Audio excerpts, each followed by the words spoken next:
So we got some free fruit from the Salvation Army today, and all of the strawberries in this package had rot on them, but that's okay because this will make good compost. I know, they're pinkaboo strawberries, and I'll show what I'm going to do with that. I'm going to talk about Better Call Saul season 6 and Allied, and James is going to drink his orange juice and eat his fruit, and then we're going to talk about Psycho-cybernetics. Look who wants to help and out. Elvis is going to help. Psycho. Now, I wrote a bunch of notes, but I really can't read them about Psycho-cybernetics because it says at the beginning that you're not supposed to share anything from the book or something. But honestly, it's in the introduction, I forgot that. Well, it's one of those things. You know how you're. They can't do that.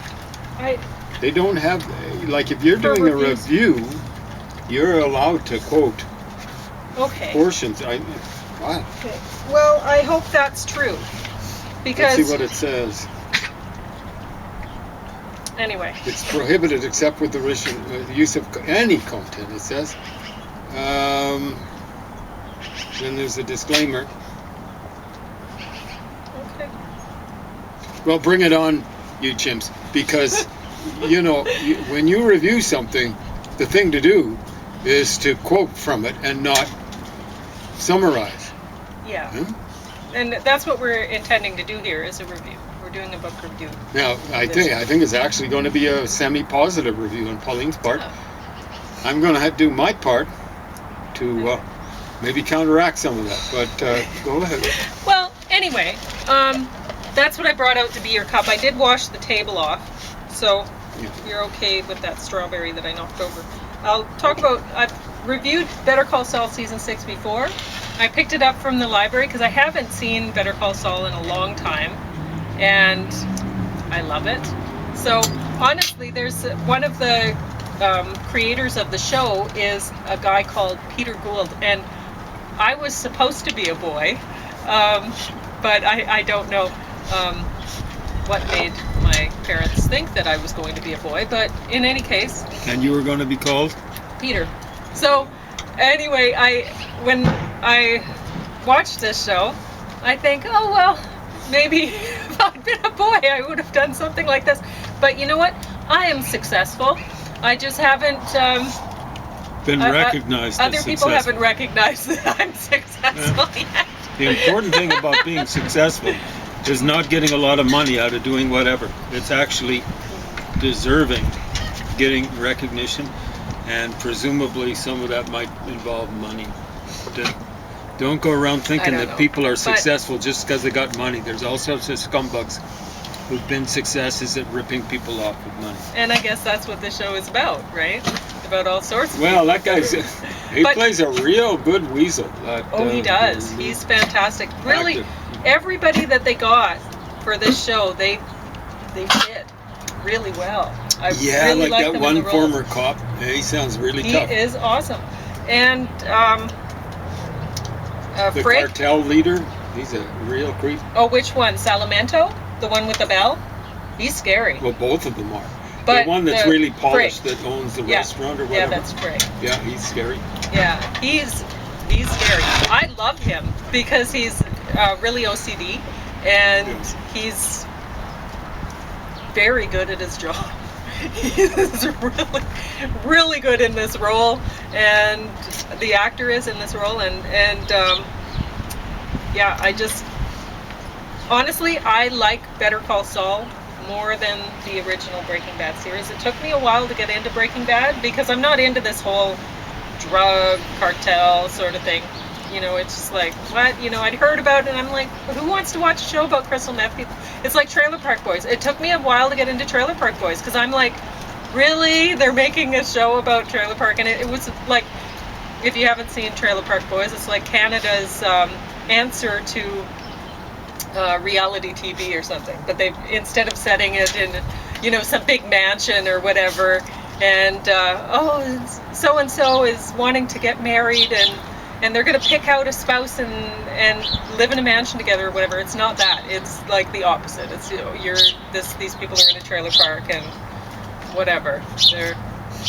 You have Reminded me- Ricky who's drinking his water out of a used antifreeze jug, which is awesome. I love Like the clearing stick. They have very Canadian the clearing thing. stick. Yeah, Yes, hockey- that was great. hockey stick. So, but it took me a long time to get into that because I was at first when people were telling me about it, I was like, why would you want to watch that? You know, and the same with Breaking Bad. But the shows are awesome. So, anyway, I was going to say something about there was another thing in this. You see some more commercialism in this season. Like there's the whole Cinnabons thing, and then there's the Saul has Nutri-Grain bars on his table that he offers to the prostitute, and that's leaving. And so it's anyway, and I tried to review Nutri-Grain bars versus the muffin bars, and the muffin bars are way better. The Nutri-Grain bars are not good. They're not good. But we'll talk about that another day because James will have his review of it, and maybe he'll think it's great. For me, I was just like, ugh, they're really sweet and yuck. But anyway, this Allied with Brad Pitt and Marion Cotillard, or how do you pronounce that? I'm not sure, but anyways, lovely woman. And Cotillard. yeah, it's anyway, they mention Medicine Hat. That's where Brad Pitt's character wants to end up. After, when the war's all over with, he wants to end up in Medicine Hat. Beautiful, a ranch by Medicine Hat. Beautiful rolling green hills. Place is reputed to have all hell for a basement. That's goes back to Rudyard Kipling, British author, because they've got so much gas. All hell for a basement. So is this based like in the 20s or something like that? Well, it'd be World War II, wouldn't it? Honestly, I was not paying attention that closely. I couldn't tell you. Yeah, it's hard to say. Okay, you guys. No, Elvis. He's allowed to be here. Yeah, it looks more like World War II. So, It anyway. looked more like World War I from the cover. Yeah. So we're going to talk about, first I'm going to tell you why I brought the little bamboo skewer out is because I will be taking the seeds off of here. So even though a lot of that, like I pretty much had to peel those strawberries because they were pretty slimy. But a lot of that, it won't even be wasted because I'll be able to take the seeds and plant them. It's the season for starting seeds. So why not? It's maybe a little bit late to start the strawberries, but you know, I got them, I'm gonna do it. So I'll be doing that later today, picking off the seeds with a little skewer. I find that works out pretty nicely. And then, plant them and that'll be great. And then the rest will go into the compost, into the yard, and I mean, that'll be great for the soil. So I brought that container out for your orange juice. Okay, that's fine. Oh, you drank the orange juice I right drank out it of already, that's why. the container. No. I already drank it Oh, out of you the did glass. use it. And then the glass Good. was empty, so I had it there so that Okay, awesome. I had it so the wind would go around it. But it just didn't work out that well. That's okay. So that's going to go in the dishwasher again anyway, and see how many uses we get out of that. But Psycho-cybernetics. So I don't know exactly what to say about it. I could read my notes. I'll read the first little bit that at first when somebody I cared about recommended this book to me because I wasn't feeling very well. I was feeling down. I just finished writing my Clearwater novel. It's my main character's name is Kelly Clearwater, and it's a mystery. It's a police mystery because I like watching those sort of things. So I don't necessarily like reading those sort of things as much. So I don't know if I'm really writing it as well as, or like to the genre as well as other people would. I'm not sure, but anyway, I finished the first book. And then I was feeling down, and James thought, well, that's just, because you finished the project. Sometimes when you're finished with something, you get kind of down or whatever. And I should have been pumped because I think I did a good job. But anyway, I'm working on the second one now. And so somebody recommended Psycho-cybernetics to me. So put it on hold from the library and I started reading it. And it didn't take long to go through. I think it says on the cover it's the expanded edition or whatever. But really, my first impression of when somebody recommended and they sent an email with a little blurb about the book and talking about the author, and I thought, okay, well,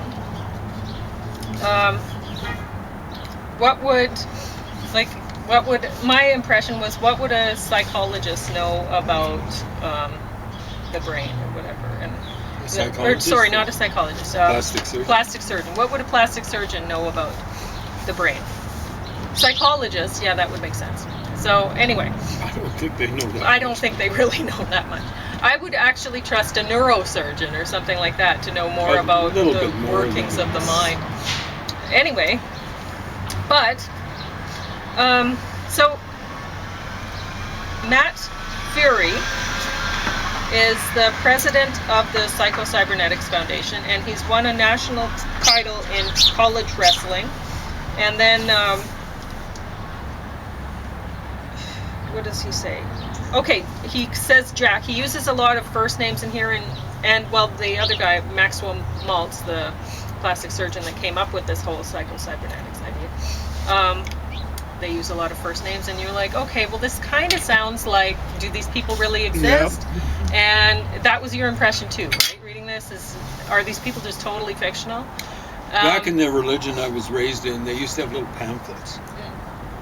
And they'd have little stories. Oh yeah. I remember Bible school, and we had Zed and Zelda, and in Bible school, and there was a story about them, and really the kids it was lost on the kids because we were talking about, well, no, but what kind of a name is Zed? That's the letter of the alphabet, and the Bible studies and teacher was saying, oh well, no, this is just from the United States, and so their letter Z is called Z, and so really this is a person's name, Zed, and they were so really we were just talking about Zed for a long time, but the kids it was lost on us because we didn't believe that there was anybody named Zed, and so anyway, I remember that from Bible school. I had this strong feeling, even as a kid, that the people were totally made up. Oh man, these just made up stories. Yeah. So that was my impression of that. But here I'm jumping around. I'm sorry, I'm not doing a great job. So Jack, a successful 57-year-old entrepreneur, introduced this Matt Fury to Psycho-cybernetics and described it as the Bible of self-help. You relive your best moments, successes, happy times, like a mental movie. Because your brain can't distinguish between fiction and reality. So if it sees you being happy and successful and whatever, then your brain will be more likely to keep making that happen. Make you successful and happy more and more and more, right? So if I have that right, you will want to read the book to verify. So I'm actually promoting Psycho-cybernetics. So if I get in trouble for this, for giving my review, you're going to hear about it. You're going to hear about it. So, because it sounds like when I hear that sort of stuff, it sounds like a money grab kind of thing. Yeah. We do all sorts of stuff where we've done research, and we give it out here on the internet for free. So, Psycho-cybernetics. The first thing I'm like, Bible of self-help, and I'm thinking, this is kind of feeling like some sort of indoctrination process, and I'm not. James was having the same sort of thing. He was like, Zed and Zelda, right? Kind of experience. Anyway, so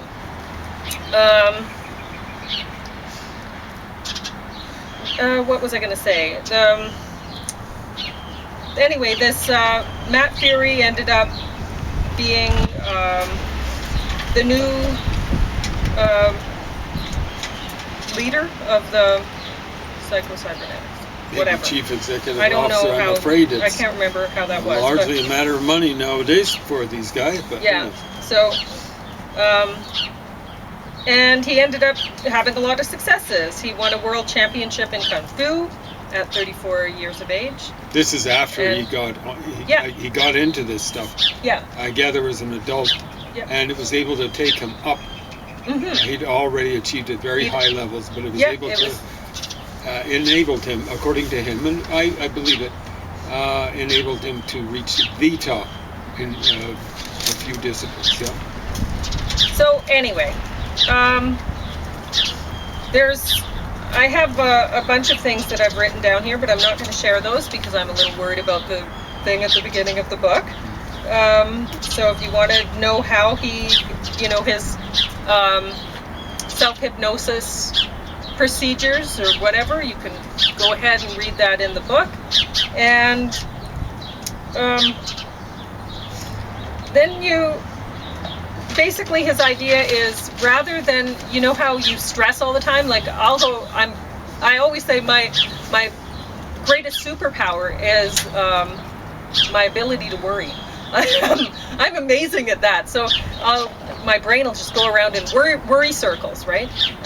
But rather than, he's saying, rather than letting yourself worry and getting your brain going around like that, putting the time into worrying, put that into positive.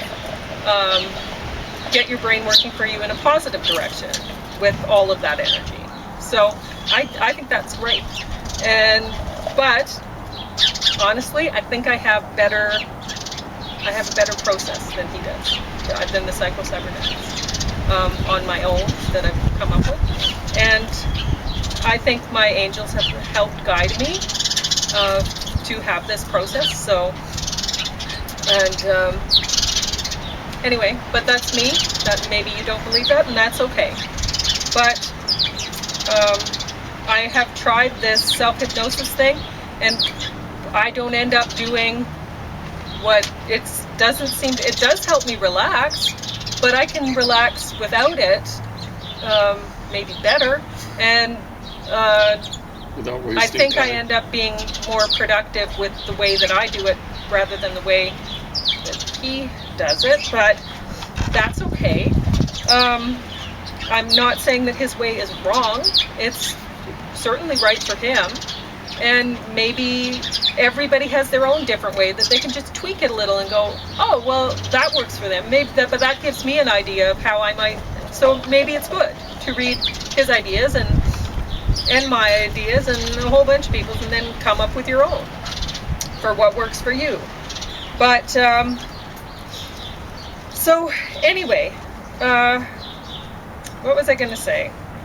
He has a lot of suggestions in here, and there's one thing I wrote down. Charles Kettering said that any young man who wants to be a scientist must be willing to fail 99 times before he succeeds once, and suffer without ego damage because of it. And that's a good point. Like this guy, in the idea behind the Psycho-cybernetics is you let go of all of your mistakes. Whatever you've done, if you've done it wrong, it's not going to help you.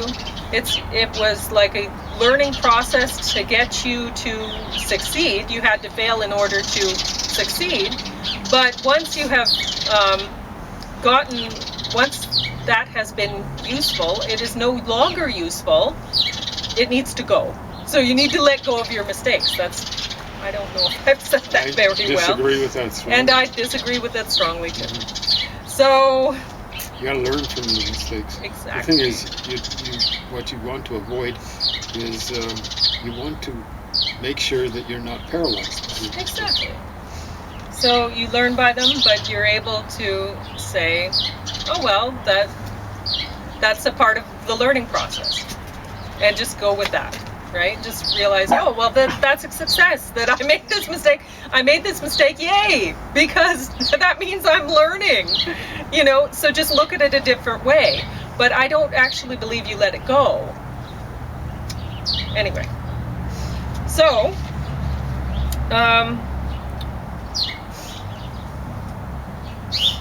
practice exercise, don't think before you act. This is page 203.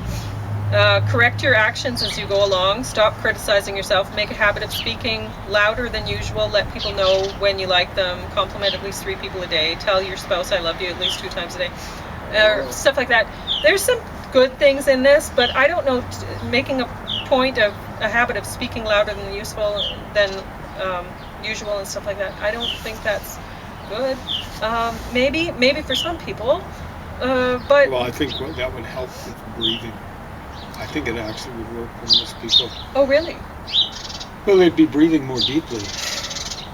Yeah, right? Maybe you're right. Okay, so maybe these things are useful. I'm not sure. Well, he doesn't explain why it would work. You know what I'm saying? He just says, do it. Someone should be able to figure that out if they're... I mean, this is second generation stuff. Yeah, but I mean, he's a wrestler, so I think he might be asking a little bit much from a wrestler to figure anything out further. But like, he was talking about one thing that he said that I found interesting. I don't agree with it entirely either, but he was talking about how plastic surgeons really are like psychologists, because like when a plastic surgeon would change people's outer appearances so that they would feel more comfortable in their body or whatever, then they'd be more confident. And honestly, I did notice that. I had a friend in high school. She was very, very shy, and I liked her very much. I was in my high school. You could take beauty culture classes, so I was thinking, well, you know, I'm come from a poor family. I'm gonna study to be a hairdresser while I'm going to high school, and then I can make a little bit more money when I'm going to university later. And I had this big plan, and it didn't work out as I'd hoped it would. But now I get to cut James's hair for him. He seems happy with that. Yeah, she does a good job. But anyway, so what was I going to say? Oh, she was very shy. So I needed live models. Elvis, come here. I need live models, and she was very happy she had a spare while I had my beauty culture class, and so she was my live model. And I would give her pedicures and other things in school. So she was happy for that. And later on, I saw her again. She just, you know, it's funny how things happen in life, right? I went to college and then ended up moving to Calgary, and she ended up living just down the street from me. I was like, how does this happen? You know? Serendipity. Yeah. And so there she was, and she had a nose job, and her nose was, I don't know how they do it, honestly. It was like half as long as it used to be. And she was always a lovely person. But her personality was completely different. She was very confident and everything then, and so very different person, which is interesting, right? So I do see that when people's when they see themselves in a way that they would rather see themselves, then they feel better about themselves, and so it does change people's how they act, and how she's been very successful. She ended up marrying just the type of person I think she'd want to marry, and they had a child, and now she's living in Europe somewhere. I think probably she was living in Germany for a while, and but I don't know. I've lost track. I got depressed and I lost track of all of my friends, but that's okay.